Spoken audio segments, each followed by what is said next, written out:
Hi everyone, welcome to your week 10 Monday morning breakfast bite. And this week we're going to be looking at chapters 38 and 39 regarding consumer law and antitrust. And so the PowerPoint is pretty self-explanatory, but when you're looking at this content, what I want you to focus on is how the two interplay, because when we look at antitrust, we're talking about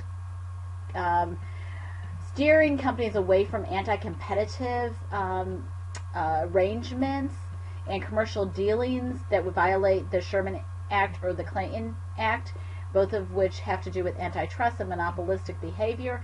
And you have to look at all of those from the standpoint also of how that might affect consumers, because if we're price fixing, if we have tying arrangements and things of that nature, so they kind of interplay together. So pay attention to that when you're reading the materials and looking at the PowerPoints.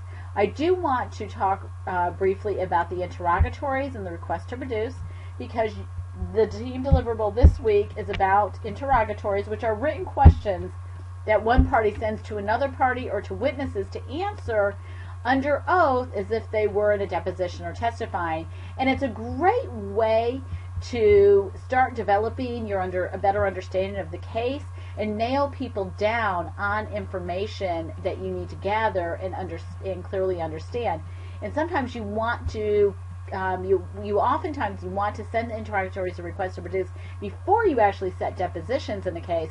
We're not doing depositions in this class because it's an online class, but depositions are a great way to further elaborate and understand and delve into the answers that the other party or witnesses may give you in the interrogatories.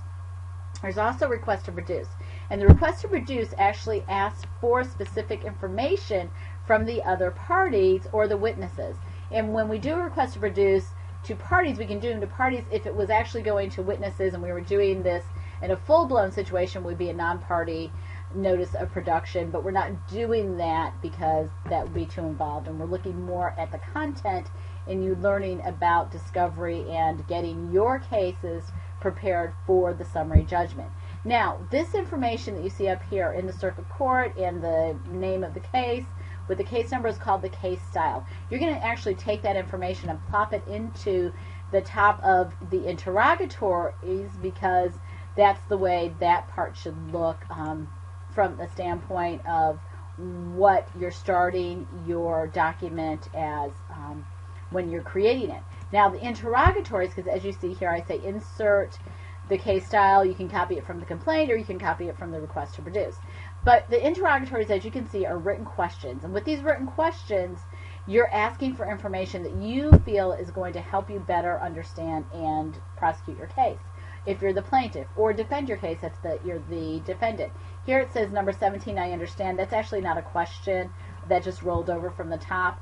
So you can remove that if you want to, but the number itself, but not the statement, because this is where the person that's answering the interrogatories is swearing under oath to the truth of the information that they're providing. So generally it would be notarized if we were doing this officially. You're also going to be looking at this from the standpoint of whether it's to the defendant, number 16, or to the plaintiff. Do you contend any person or entity other than you is or may be liable in whole or in part for the claims asserted against you in the lawsuit? Now that's directed to the defendant.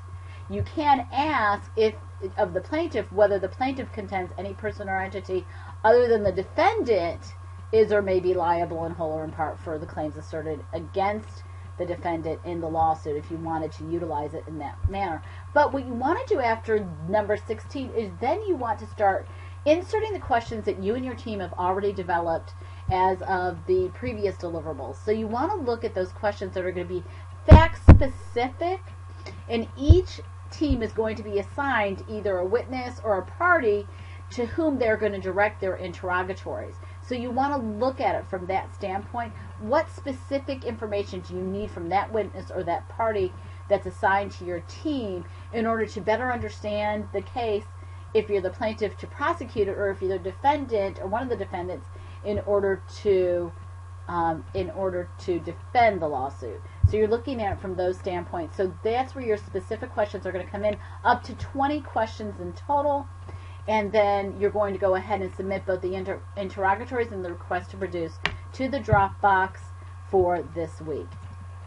If you have any questions, don't hesitate to contact your instructor, who I know will be more than happy to assist you.